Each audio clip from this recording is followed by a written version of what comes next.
For this project, I interviewed my great-grandmother, Rose Biggs. Her birthday was April 29th, 1921. She was born in St. Boniface, Winnipeg. Her father was born in Ireland and her mother was born in Belgium. She grew up with 3 brothers. Their names were Bill, Henry, and Norman. She had another brother, John, but he died as a baby. Before the war, she used to sing a lot in plays. She also used to spend a lot of time babysitting her 3 brothers. A particular memory that stood out from her childhood was losing her dad when she was 9 years old. He was killed at work. He worked for the CN rail as a train operator. He stood on the rail and held lights to guide the trains. As a train came in one time, it didn't stop and her father got his leg caught in the tracks and was cut off. He tried to stop the bleeding with the scarf he had around his neck, but nothing helped and he bled to death. So, after high school, my grandmother worked at St. Paul's Hospital for a year. Then she worked at Riverview Hospital and worked with people who suffered from mental illness. She remembers vividly how they were only paid $5 a month. She said she also can't believe how little people have to work to make a source of money, and how hard it was to even make more than $10 a month. Not only did Rose live during World War II, but she also worked a job directly related to it as well.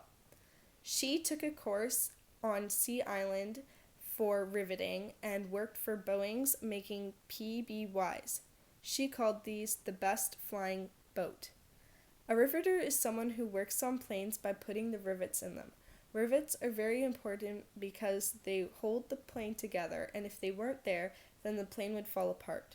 My great-grandma loved this job, and she was very disappointed when William Mackenzie King decided to discontinue the program.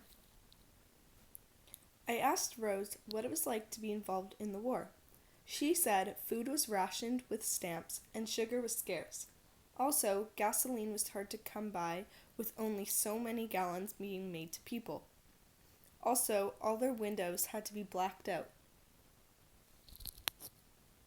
Rose made my family have a really close connection to the war because she helped rivet the planes, and if it weren't for her, then our airplanes would not have been able to go out to battle. This also connects to big picture number 5, ethical dimensions and history, because she sacrificed herself and put a lot of hard work and labor into making the planes to only make little money from it. Her story also relates to the book we read, Canada at War, and specifically the chapter about the Hong Kong invasions, when we sent our planes to bomb them. She was also one of many who helped work on those planes.